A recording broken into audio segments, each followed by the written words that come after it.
Retno, perempuan desa dari Wonogiri, meninggalkan rumah ibunya yang sakit dan hidup sederhananya, bukan demi mimpi, tapi demi bertahan hidup. Ia bekerja sebagai TKW di rumah seorang duda Arab kaya. Rumah besar, sunyi, dan penuh luka. Awalnya hanya pekerjaan, namun perlahan kepercayaan tumbuh, empati hadir, dan takdir mulai bermain. Hingga suatu malam, sebuah fitnah kejam menghancurkan segalanya. Retno dituduh mencuri, diusir, harga dirinya diinjak tanpa sempat membela diri. Pertanyaannya satu, jika kamu berada di posisi Retno, apakah kamu akan bertahan atau pergi selamanya?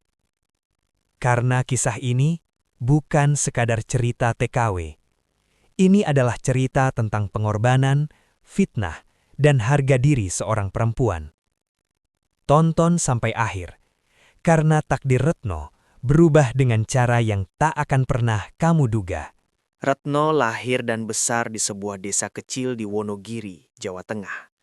Desa yang tenang, namun bagi Retno, ketenangan itu sering terasa seperti kesunyian panjang yang menyesakan. Ayahnya meninggal saat ia duduk di bangku SMA, meninggalkan ibunya yang rapuh dan seorang adik yang masih membutuhkan biaya sekolah. Sejak saat itu, hidup Retno berubah. Ia tak lagi memikirkan mimpi-mimpi besarnya. Yang ada di kepalanya hanyalah satu, bertahan. Setiap pagi, Retno bangun sebelum matahari terbit. Ia membantu ibunya berjualan kecil-kecilan di depan rumah, meski hasilnya tak seberapa. Seringkali, uang yang mereka dapat hanya cukup untuk makan hari itu. Ketika malam tiba, Retno kerap mendengar ibunya terbatuk-batuk di kamar. Suara itu menusuk hatinya lebih tajam daripada rasa lapar. Suatu malam, hujan turun deras. Retno duduk di teras rumah, menatap gelap sambil menggenggam brosur penyalur tenaga kerja luar negeri. Hatinya bergejolak. Ia tahu risikonya besar. Ia tahu cerita-cerita pahit tentang TKW yang pulang membawa luka. Namun ia juga tahu, jika ia tetap tinggal, keluarganya akan terus hidup dalam kekurangan. "Ibu, kalau Retno kerja jauh, ibu kuat?" tanyanya dengan suara bergetar. Ibunya tersenyum lemah, mengusap kepala Retno. "Yang penting kamu selamat, Nuk. Ibu ikhlas." Kalimat itu menjadi keputusan yang tak bisa ditarik kembali. Beberapa bulan kemudian, Retno resmi menandatangani kontrak. Ia ditempatkan sebagai TKW di Indonesia, bekerja pada seorang majikan keturunan Arab bernama Fahri, seorang duda kaya yang tinggal di kawasan elit. Banyak orang memperingatkannya. Kata duda Arab terdengar menakutkan di telinganya. Namun Retno menutup telinga. Ia menutup rasa takutnya dengan tekad. Hari keberangkatan pun tiba. Di terminal, Retno memeluk ibunya erat-erat. Tangis mereka bercampur dengan suara klakson dan langkah orang-orang yang lalu lalang. Retno merasa dadanya sesak, seolah separuh jiwanya tertinggal di pelukan itu. "Doakan Retno kuat, Bu," bisiknya. Perjalanan menuju rumah majikan terasa panjang. Saat mobil memasuki gerbang berwarna hitam besar, jantung Retno berdegup kencang. Rumah itu megah, jauh dari bayangan rumahnya di Wonobiri. Namun kemewahan itu terasa dingin, tanpa kehangatan. Pertemuan pertama dengan Fahri membuat Retno semakin gugup. Pria itu bertubuh tinggi, berwajah tegas, dengan sorot mata tajam yang sulit ditebak. Tidak ada senyum, tidak ada sapaan hangat. "Kamu Retno?" tanyanya singkat. Iya, Tuan," jawab Retno menunduk. "Kerjakan tugasmu dengan baik. Jangan banyak bicara." Kalimat itu menjadi penutup pertemuan mereka pertama. Hari-hari awal terasa berat. Retno bekerja dari pagi hingga malam. Sedikit saja kesalahan, Fahri akan menegurnya dengan nada dingin. Retno sering menahan air mata di dapur, menggigit bibir agar tak menangis. Namun setiap kali ia ingin menyerah, wajah ibunya terbayang di benaknya. Di balik sikap keras Fahri, Retno mulai merasakan sesuatu yang aneh. Rumah itu selalu sepi, Tidak ada tawa, tidak ada tamu. Setiap malam, Fahri duduk sendiri di ruang tamu, menatap sebuah foto lama di tangannya. Tatapannya kosong, seolah hatinya tertinggal di masa lalu. Retno menyadari majikannya bukan pria kejam seperti yang ia bayangkan. Ia hanyalah lelaki yang kehilangan dan tak tahu cara menyembuhkan lukanya. Namun, Retno belum tahu bahwa keputusan berani yang ia ambil demi keluarganya ini baru saja membuka pintu menuju ujian hidup yang jauh lebih besar. Ujian yang akan mengguncangkan perasaannya, harga dirinya, dan takdirnya sendiri. Hari-hari Retno di rumah besar itu berjalan seperti jarum jam yang terus berputar tanpa suara. Pagi datang, ia bekerja. Malam tiba, ia kembali ke kamar kecil di belakang dapur, membawa lelah yang tak pernah benar-benar hilang. Namun, seiring waktu, ia mulai mengenali ritme sunyi rumah tersebut dan luka yang tersembunyi di baliknya. Fahri bukan pria yang banyak bicara. Ia jarang memerintah dengan kata-kata panjang. Tatapannya saja sudah cukup membuat Retno mengerti apa yang harus ia lakukan. Namun, Retno mulai menyadari satu hal. Kemarahan Fahri sering muncul bukan karena kesalahan besar, melainkan karena kesepiannya sendiri. Setiap malam, setelah semua pekerjaan selesai, Retno mengintip dari balik pintu dapur. Fahri selalu duduk di sofa ruang tamu. Lampu remang-remang, segelas teh yang tak pernah habis di atas meja. Di tangannya, sebuah foto lama. Seorang perempuan tersenyum lembut. Retno tak perlu bertanya untuk tahu. Perempuan itu adalah mendiang istrinya. Suatu malam, hujan turun deras seperti malam saat Retno memutuskan pergi dari Wonogiri. Angin membuat jendela bergetar. Fahri tiba-tiba jatuh sakit. Tubuhnya panas tinggi.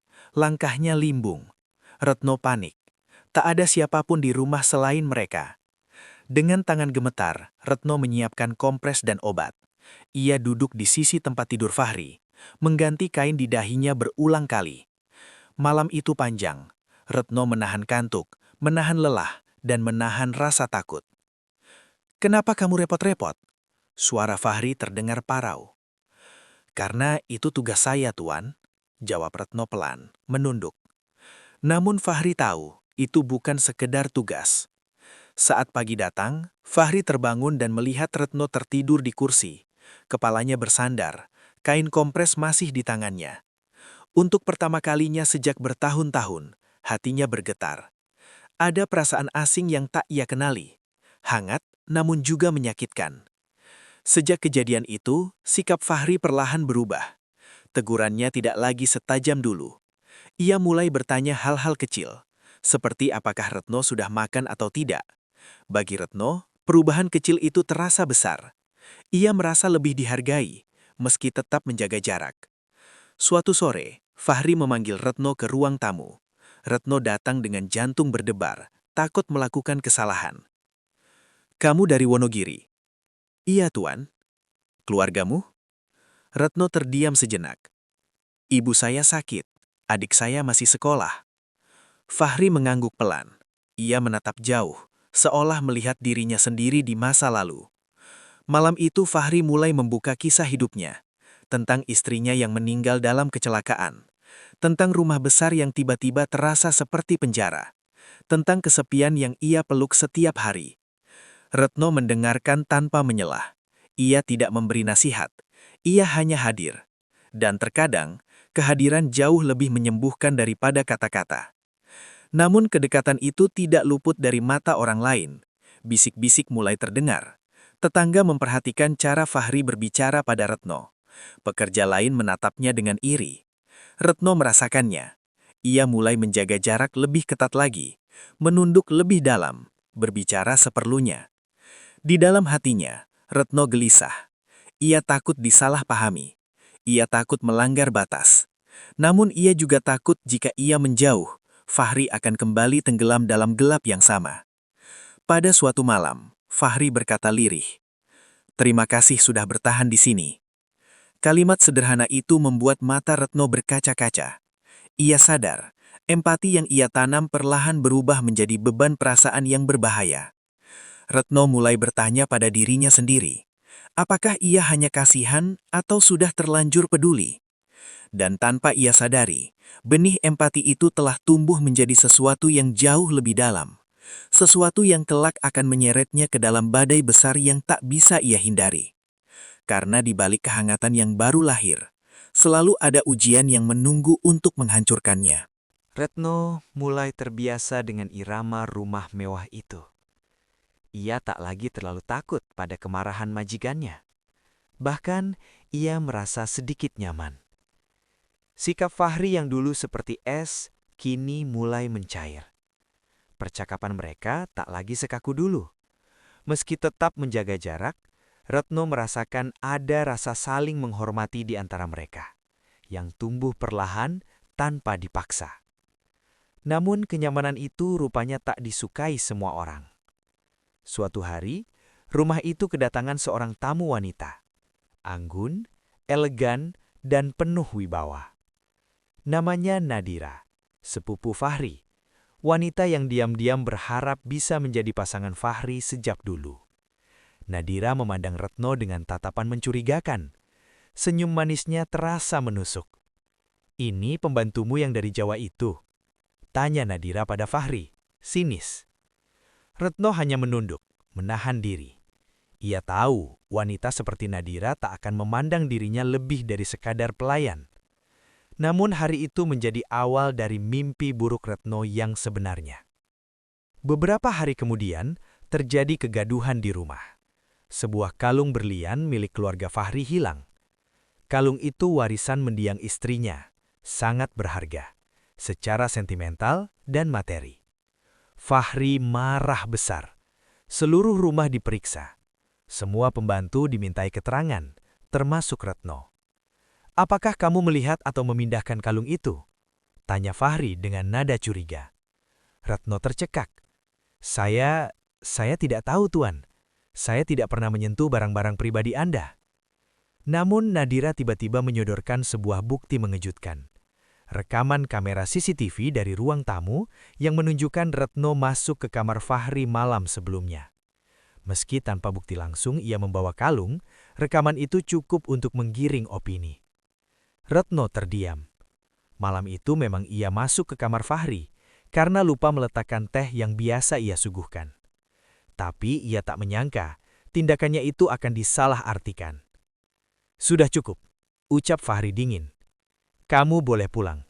Mulai sekarang kontrakmu saya putuskan." Dunia Retno runtuh seketika. Ia menggigit bibir menahan tangis, tapi air matanya tetap jatuh. Semua yang ia bangun dengan hati-hati selama ini, kepercayaan, penghormatan, dan kerja keras, hancur dalam sekejap oleh tuduhan yang bahkan belum tentu benar. Ia mengepak barang-barangnya dalam diam. Tak ada yang membelanya. Tak ada yang bertanya lebih dalam. Semua orang diam, seperti tahu, namun memilih tak peduli. Sebelum pergi, ia berdiri di ambang pintu, menatap Fahri yang masih duduk dengan wajah keras. "Saya datang ke rumah ini untuk bekerja, bukan mencuri. Tapi kalau ini memang takdir saya ikhlas. Semoga Tuhan membalas semua yang benar," ucapnya pelan. Fahri tak menjawab. Matanya tak menatap Retno. Hatinya seperti batu. Tapi jauh di dalam sana ada sesuatu yang retak. Retno meninggalkan rumah itu dengan langkah lunglai. Di terminal kecil, ia duduk sendiri, menunggu bus ke Wonogiri. Matanya kosong, wajahnya pucat, dan tubuhnya terasa jauh lebih tua dari usianya. Ia gagal, bukan karena tak bisa bekerja, tapi karena ia terlalu percaya. Tak lama setelah kepergiannya, sebuah kebenaran terungkap. Asisten rumah tangga lain menemukan kalung yang hilang itu di balik laci lemari tamu. Setelah ditelusuri, diketahui bahwa Nadira diam-diam menyuruh seseorang memindahkan barang itu, semua demi menjatuhkan Retno dan menjauhkan Fahri darinya. Fahri murka. Untuk pertama kalinya, emosinya benar-benar meledak. Ia merasa dihantam kenyataan. Ia telah mengusir satu-satunya orang yang benar-benar peduli padanya, karena kebodohannya sendiri. Tanpa pikir panjang, Fahri langsung pergi mencari Retno. Ia berkeliling, menanyakan ke agen tenaga kerja, hingga akhirnya mendapat kabar bahwa Retno sudah dalam perjalanan pulang ke kampung halamannya. Malam itu, hujan turun deras di Wonogiri, seperti malam saat Retno dulu pamit dari ibunya. Di teras rumah kecil berdinding papan itu, Retno duduk diam, menatap langit. Air mata mengalir tanpa suara. Ia merasa hancur. Harga dirinya terluka. Kepercayaan yang ia jaga diinjak-injak dengan fitnah yang kejam. Tiba-tiba, suara motor berhenti di depan rumah. Retno menoleh. Sosok tinggi dengan jas hujan turun dari kendaraan. Fahri. Ia berdiri basah kuyup menatap Retno yang terpaku. Mata mereka bertemu. Dan dalam tatapan itu, Retno tahu bahwa kebenaran akhirnya menang. Tapi perih yang ia rasakan tak mudah hilang begitu saja. "Maafkan aku, Retno," ucap Fahri lirih, menunduk. "Aku terlalu bodoh, terlalu buta untuk melihat siapa yang benar-benar tulus." Retno tak menjawab. Ia hanya menangis. Tapi bukan lagi karena sedih, melainkan karena luka yang akhirnya mendapat kejelasan. Namun, apakah kejujuran bisa menyembuhkan semua luka? Tidak. Terkadang, bahkan kebenaran pun datang terlambat.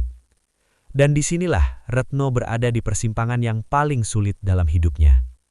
Memaafkan atau melupakan. Hujan masih turun pelan di Wonogiri ketika Fahri berdiri di hadapan Retno. Tubuhnya basah, wajahnya pucat, dan sorot matanya menyimpan penyesalan yang dalam. Retno masih duduk di kursi bambu di teras rumah, memeluk lututnya sendiri. Air matanya belum kering.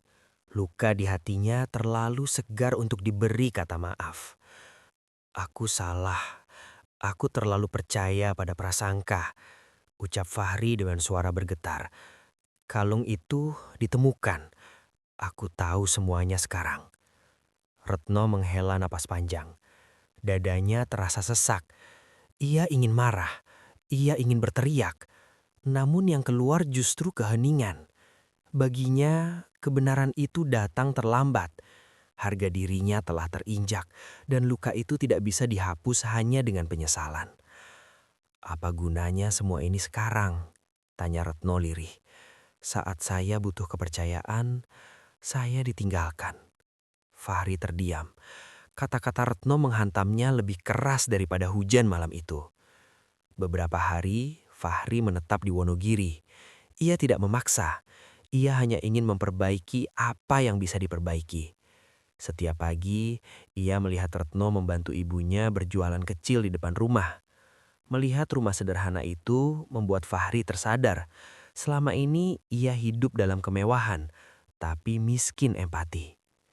Ibunda Retno, meski tubuhnya masih lemah, memperlakukan Fahri dengan sopan. "Kalau kamu datang untuk meminta maaf, Tuhan Maha Pengampun," ucapnya lembut. "Tapi luka anak saya, itu perlu waktu." Ucapan itu menusuk Fahri. Ia sadar, cinta tidak bisa memaksa. Di sisi lain, Retno bergulat dengan perasaannya sendiri. Ia kembali ke kamar lamanya. Dindingnya penuh kenangan masa kecil. Ia mencoba meyakinkan diri bahwa hidupnya akan baik-baik saja tanpa Fahri. Namun setiap malam, kenangan tentang rumah besar itu kembali. Bukan tentang kemewahannya, melainkan tentang dua jiwa yang sama-sama terluka. Fahri akhirnya menyampaikan niatnya. Di bawah pohon mangga di halaman rumah Retno, ia berbicara dengan suara jujur. "Aku tidak ingin kamu kembali sebagai pekerja. Aku ingin kamu berdiri sejajar denganku. Tapi aku tidak akan memaksamu." Retno terkejut. Dadanya berdebar, namun ketakutan segera menyusul. Ia tahu dunia tidak seindah kata-kata Fahri. Status, perbedaan budaya, dan masa lalu akan menjadi tembok besar. "Aku bukan siapa-siapa," ucap Retno. "Aku hanya TKW dari desa. Dunia kamu dan duniaku terlalu jauh." Fahri menatapnya dalam. "Justru karena itu, aku belajar rendah hati." Namun Retno belum siap. Ia takut kembali terluka. Ia takut dicurigai lagi. Ia takut kehilangan harga dirinya untuk kedua kalinya. Dengan berat hati, Retno mengambil keputusan paling menyakitkan dalam hidupnya. "Saya tidak bisa," ucapnya pelan. Setidaknya tidak sekarang. Kalimat itu seperti pisau bagi Fahri, namun ia menghormatinya. Keesokan harinya, Fahri berpamitan. Ia meninggalkan Wonogiri dengan hati yang lebih hancur daripada saat ia datang. Hari-hari berlalu, Retno mencoba bangkit. Ia membantu ibunya, kembali menjadi perempuan desa biasa. Namun ketenangan itu rapuh. Suatu hari, ibunya jatuh sakit lebih parah dan harus dirujuk ke rumah sakit kota. Biaya pengobatan kembali menjadi masalah besar. Di saat itulah Fahri kembali hadir, bukan dengan janji, melainkan tindakan. Tanpa sepengetahuan Retno, Fahri membantu biaya rumah sakit. Saat Retno mengetahuinya, emosinya meledak. "Mengapa kamu terus muncul?" tanya Retno dengan suara gemetar. "Aku sedang belajar kuat tanpamu."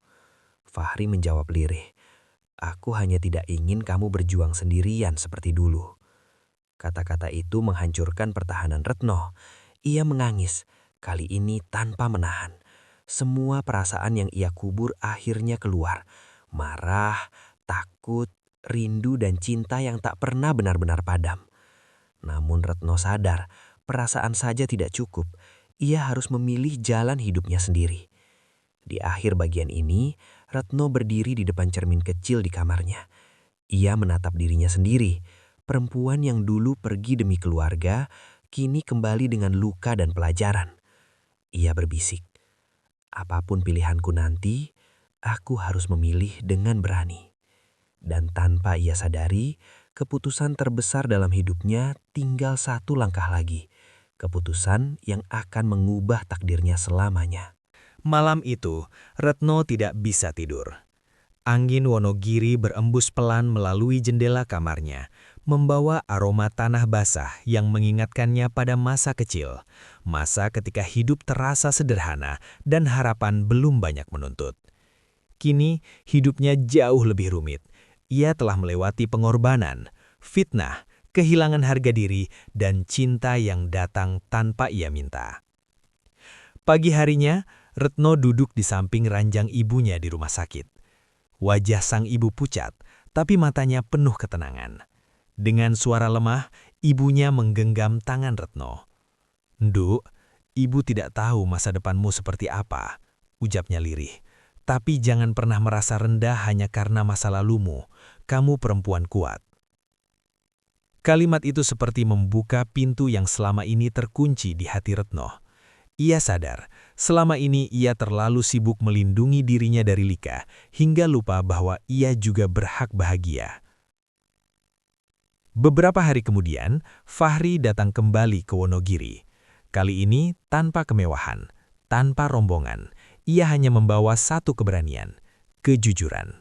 Di balai desa kecil, Fahri berdiri di hadapan Retno, ibunya, dan beberapa tokoh masyarakat. Suasananya sunyi. Banyak mata memandang dengan rasa ingin tahu. Fahri berbicara dengan suara tegas namun rendah hati. Ia mengakui kesalahannya di masa lalu. Ia menceritakan fitnah yang pernah terjadi. Ia tidak membela diri, tidak mencari simpati. Ia hanya ingin bertanggung jawab. "Saya datang bukan untuk menyelamatkan harga diri saya," ucapnya. "Saya datang untuk menghormati perempuan yang pernah saya sakiti." Kata-kata itu mengguncangkan hati Retno. Air matanya jatuh tanpa bisa ia tahan. Untuk pertama kalinya, ia merasa dilihat, bukan sebagai TKW, bukan sebagai perempuan desa, melainkan sebagai manusia seutuhnya. Namun, keputusan tetap ada di tangan Retno. Di hadapan semua orang, Retno berdiri. Tangannya gemetar, tapi matanya teguh. Ia mengingat semua malam ia menangis sendirian, semua hinaan yang ia telan, semua doa yang ia panjatkan diam-diam. "Saya pernah bekerja demi keluarga, saya pernah difitnah, pernah direndahkan, tapi saya belajar satu hal, saya tidak boleh kehilangan diri saya sendiri." Semua orang terdiam. Retno menatap Fahri.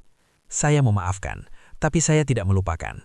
Jika saya melangkah ke depan, itu bukan karena saya diselamatkan, tapi karena saya memilih." Fahri mengangguk. Ia menerima apapun keputusan Retno.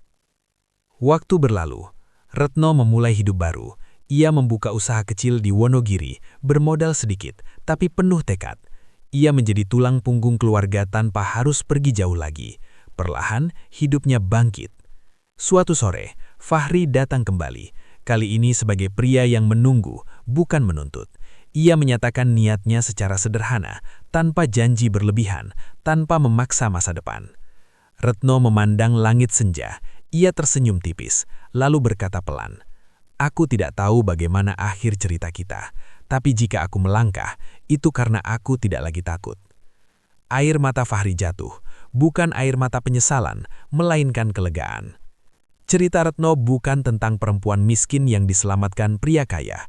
Ini adalah kisah tentang perempuan yang berani bangkit setelah dijatuhkan, tentang ketulusan yang diuji fitnah, dan tentang cinta yang hanya layak diperjuangkan jika datang bersama penghormatan.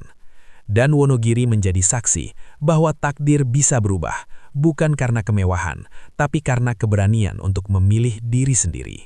Ia pergi demi menyelamatkan keluarganya, tapi pulang dengan hati yang hampir hancur.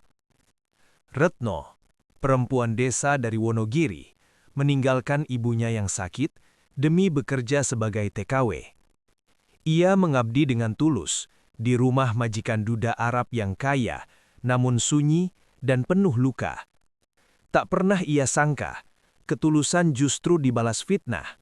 Ia dituduh mencuri, diusir tanpa pembelaan.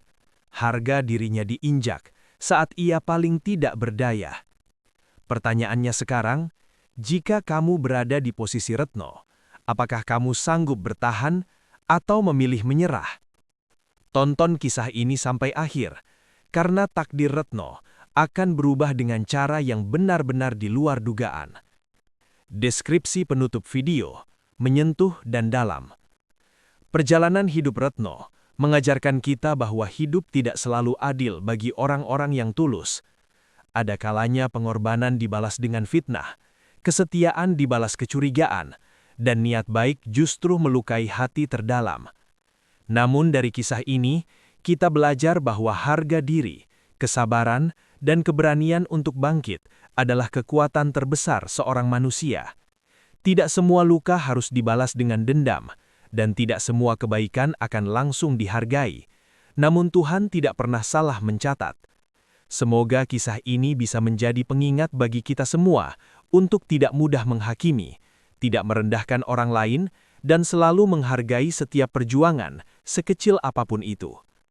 Berikan dukungan Anda dengan cara like, share, dan subscribe channel Perjalanan Hidup agar kami terus bersemangat untuk membagikan kisah-kisah inspiratif lainnya. Sampai jumpa di kisah berikutnya. Terima kasih.